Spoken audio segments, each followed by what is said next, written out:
Good after rainy afternoon in Nebraska, everybody. Been a while since I've done an episode for the Excelsior Henderson. Been battling a sore back, but I'll live. This episode, I'm gonna show you how to take off a back tire if you got a flat tire, or you're taking it into the shop to get new tires put on or whatever, and the front tire. Now the back tire has two ways of doing it. One I've never ever done, but I heard it can be done in the field. And so we'll get right into this. We'll do the front tire a little bit later. We won't do it quite away. So in the field, and you have a flat tire, it really sucks, especially if you don't have a trailer to get it to a dealership to replace your tire or whatever. I found out about this through Phil Marks, my Pennsylvania buddy. He was at Maggie Valley, and Jumper, long live Jumper, the guys were trying to change the guy's tire out, and they were fighting and wrestling and everything, and the old Jumper come up and said, why don't you just do it the other way and come up through the top of the fender? So I'm not going to go through the actions of it, but I just want to show you that it can be done.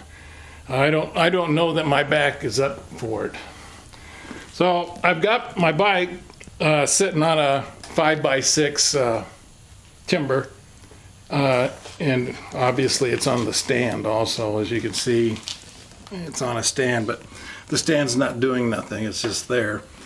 So I got this timber right underneath the swing arm joint, and I got about an inch of clearance, which is great.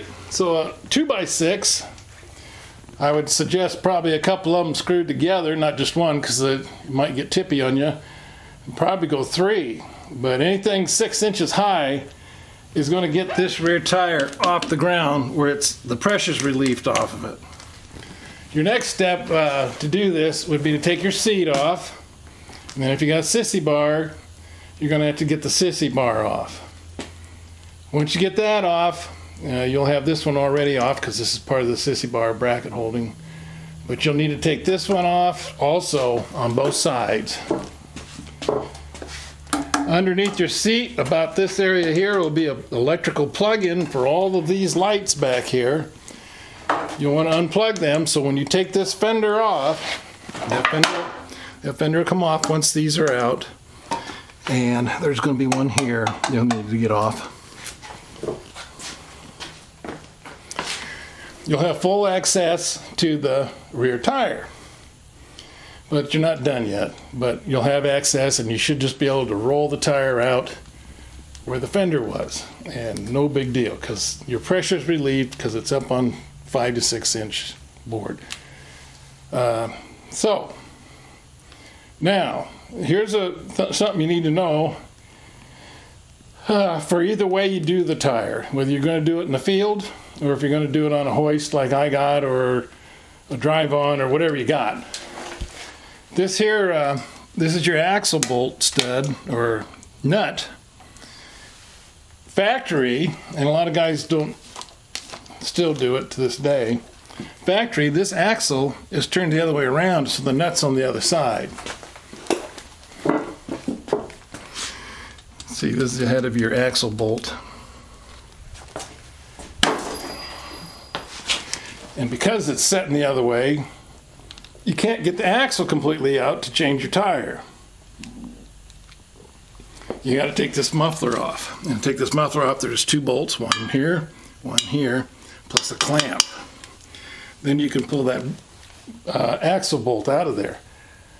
Dave McQuitty out of Kansas City, or down outside of Kansas City, said it was the stupidest thing he's seen when I still had my axle bolt that way. He said, why don't you just turn it around, and then you don't have to take that muffler off every time. And it was one of those redeeming moments like Homer Simpson, duh.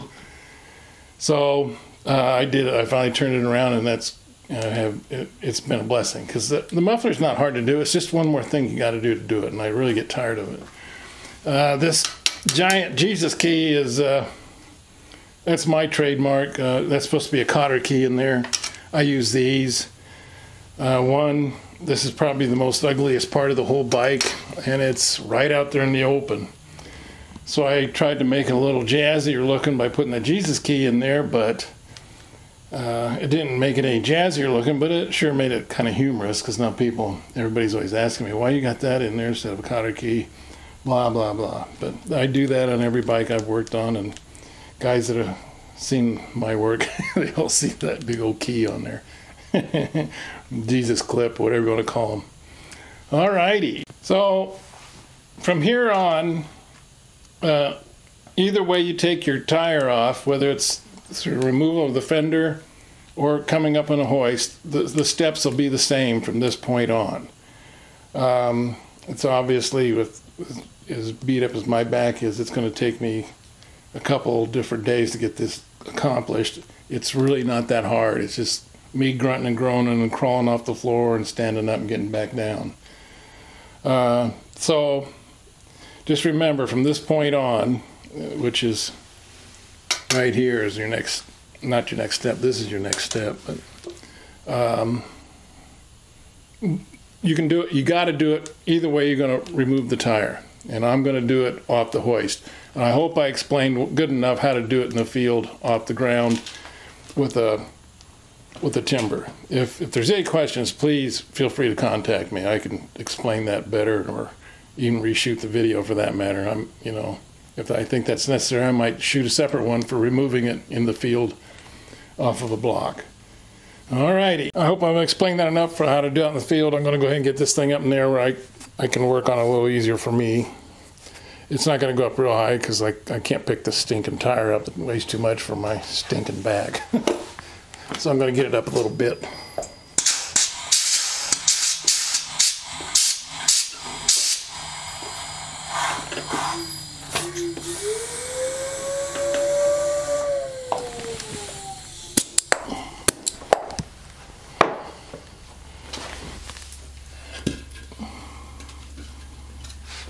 So we'll put that under there, under that way.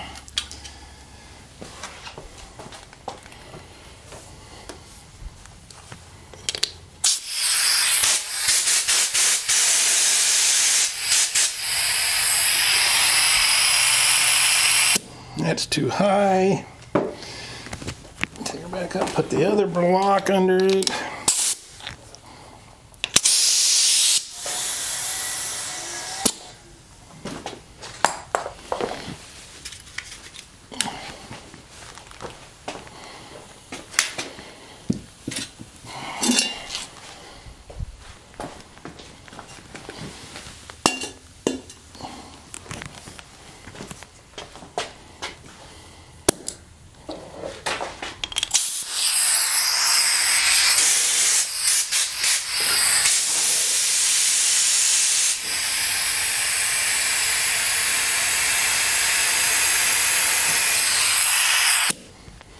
Perfect.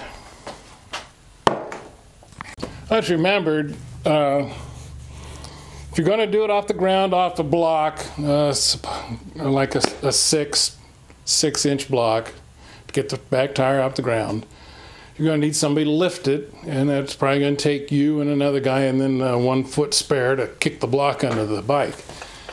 Don't lift by the fender. You're going to tear it. This is the best place to lift that I know of.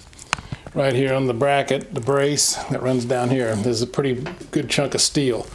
Get your hands under there like this and lift, and have your little kid push that block under there right at the swing arm joint, and then you can let it down and she won't go nowhere.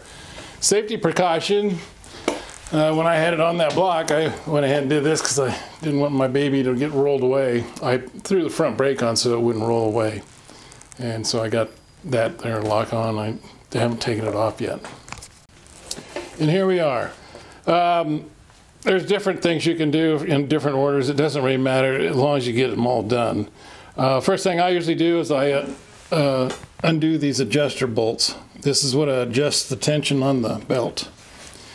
And the trick to doing this that'll help you in the long run so you don't come back wondering where you're at in the outer space is to count how many turns you got.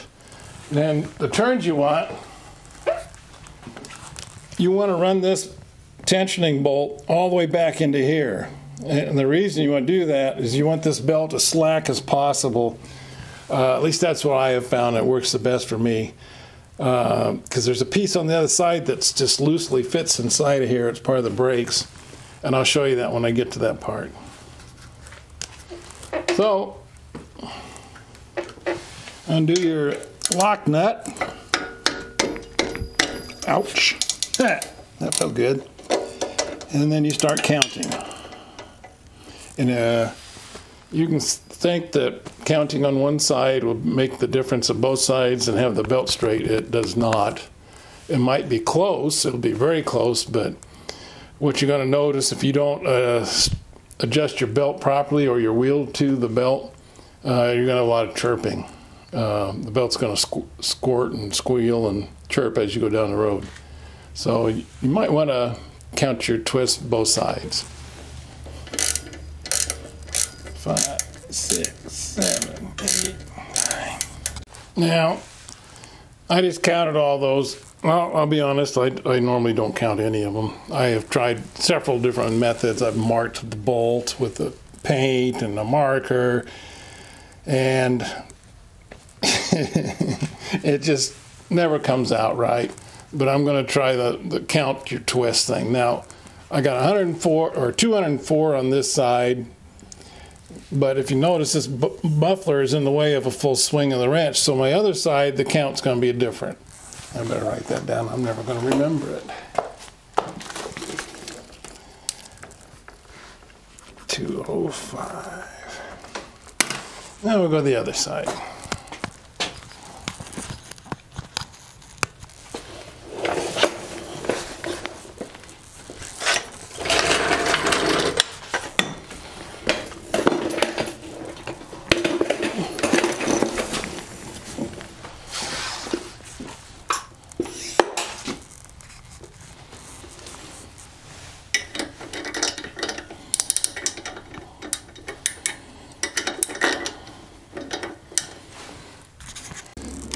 Counting my turns out from this point, see there's a hole there for that adjuster to go in, to this point was like 90 compared to 205 on the other side.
So the trials and tribulations of owning an Excelsior. Can you see that?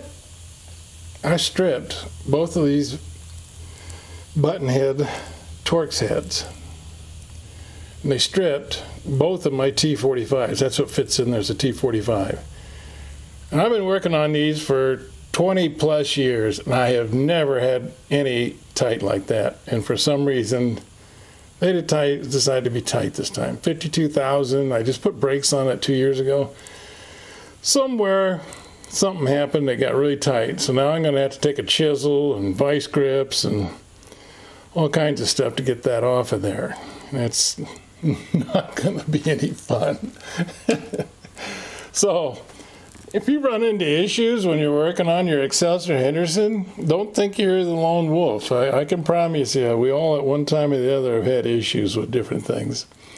I'm really hoping, I'll probably have to put a torch on there. I bet I put some blue Loctite on there. I usually do, but I don't know why. But this time it really locked up tight. I might have to put a torch on there. I can't let this get too hot or it's going to ruin the seals in there, but maybe I can get them on these bolts to soften up that Loctite a little bit. We'll see as I go. This is just a small torch that's kind of directional where you put it. It's acting like it's out of butane. It is. So we'll go refill it.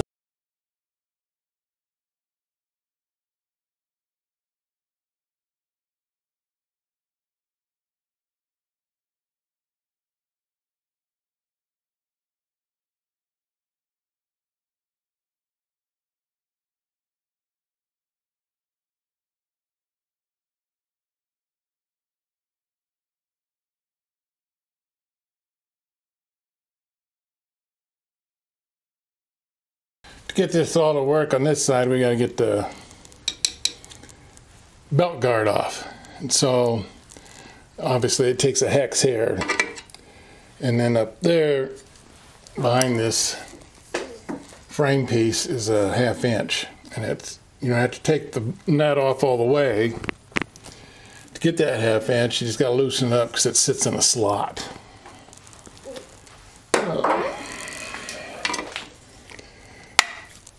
And this is probably going to be put together or edited in some confusion because I'm still fighting the brake bolts over there, but I thought I'd come over here, maybe slide it all the way over where I can actually get that brake caliper off if I get it completely off, but I don't think that one piece is going to slide by the slide. Okay, it's very hard to see this nut back in here, but it's there.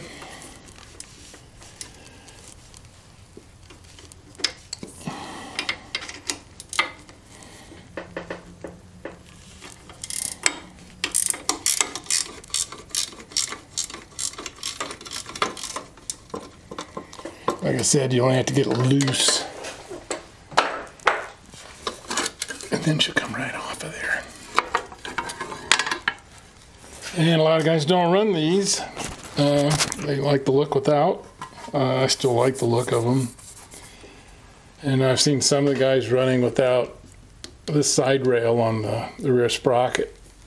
And that looks pretty cool too, but I don't know how they do it and keep the belt on. I guess if you straighten it up like I'm gonna, I guess it's gonna stay on there. That is not factory. I painted that red myself. As I had some red paint, and it matched up with the red pinstripe on my 99, and so I thought that'd be a cool place for some red paint, and I did it.